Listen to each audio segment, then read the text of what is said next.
Conflict in the Middle East again. Fuel prices are going up. I suspect electrical stability will be going down. Is there anything that you can do as a consumer to keep your key electrical devices turned on in times of blackout? Well, in this video, I'm going to give you a few basic pointers.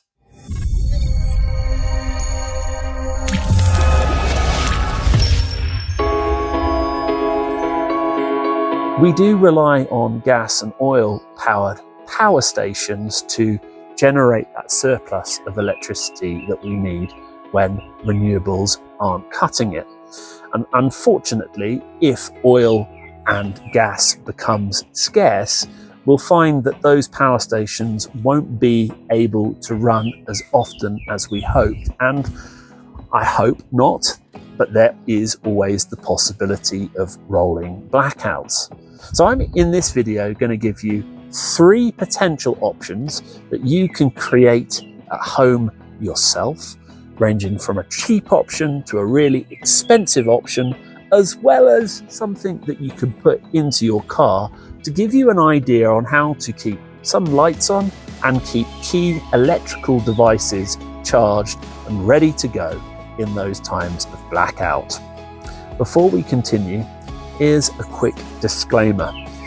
Everything that you see in this video, I have taught myself, and if you're putting anything like this into action yourself, I would highly recommend that you consult a qualified electrician first. With that all in mind, let's talk about the first option.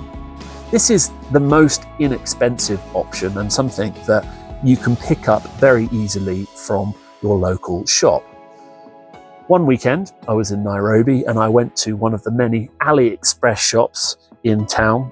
They're the shops that I often call the China import shops. They're big and they have all sorts of items from China, and you can find all sorts of strange, wonderful and crazy items in there. But one of the things that they do have is solar items, and I picked up a 20 amp hour lead gel battery. This also had a plate on top of the battery which had various USBs on the top.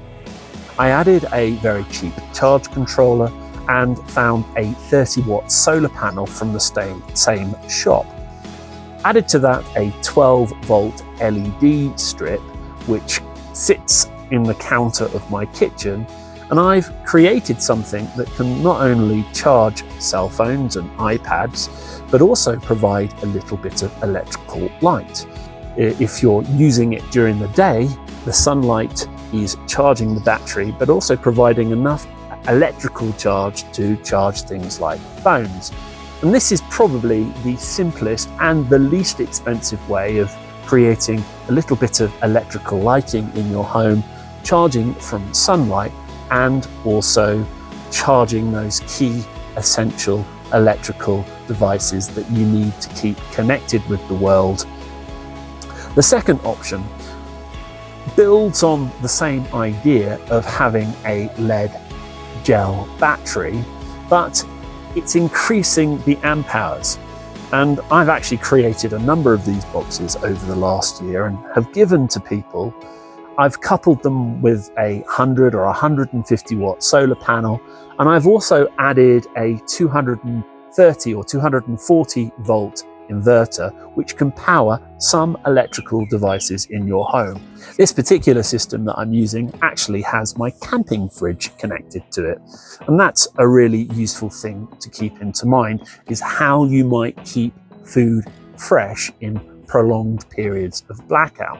This first system has a 100-watt panel, it has an 80 amp hour lead gel battery, solar charge controller, but I've also added a 240-watt inverter which can keep an internet router on, a low power television, or even a few electrical lamps in your home.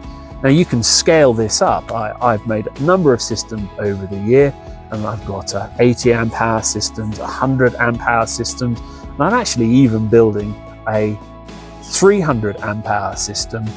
Now prices can vary from each system to each system, but I reckon for around 100 $150, you can build something that can keep your television on for a few hours, keep your internet router on in those moments where you really need it, and again, keep those key electrical devices charged.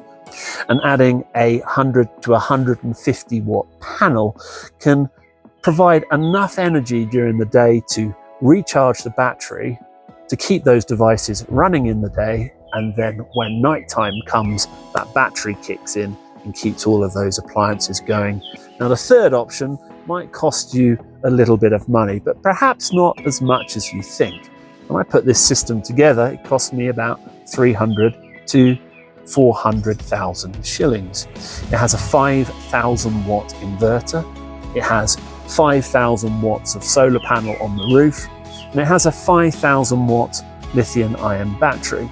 And that can power the lights in my home, can keep the internet on indefinitely, can also power a few high voltage electrical devices like my air fryer or a little hob or even a kettle.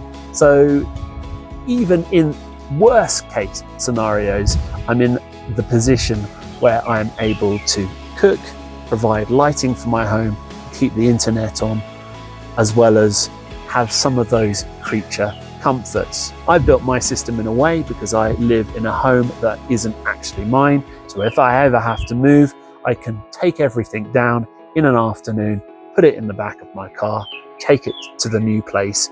Within a day, I can be up and running again with my new place, providing basic electricity for my family's needs. Now, what's the bonus option? The bonus option is I've actually taken some of those bits and pieces that you saw in option 2, and I've put them into my car. And that powers a small radio, it powers USB devices, but also means that when I'm out and about, I can have things on charge in my car without it depleting the car battery. Now, all of the bits and pieces that I have bought, you have seen in these videos, I can buy reasonably locally. But bear in mind that as things cost more to import into Kenya because of raising fuel prices, you might find that the prices that I have quoted in this video have gone up. But I do believe that we all have the ability to create some form of electrical independence from the grid.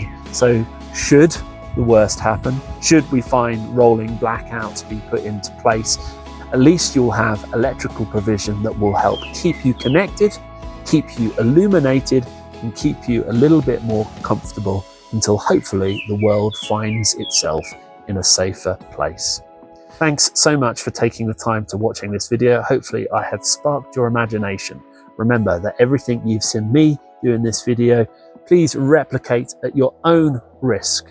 And if you're unsure about anything, as always, consult a professional who I'm sure will give you better advice than you're receiving here. If anything in this video has helped you, please give a like, perhaps leave a comment below. I would love to hear about your own experiences of how you have become electrically independent. And of course, share this as well. All of that goes to help promote the video and enables me to do more things like this in the future. Wherever you are in the world, particularly in any of those war-torn areas, my prayers go out towards you. And hopefully, by the time the next video comes along, we'll be in a much more peaceful world, a world where we can continue to encourage each other as humanity to be better versions of ourselves. But until then, thanks so much, and I'll catch you in that next video. Bye.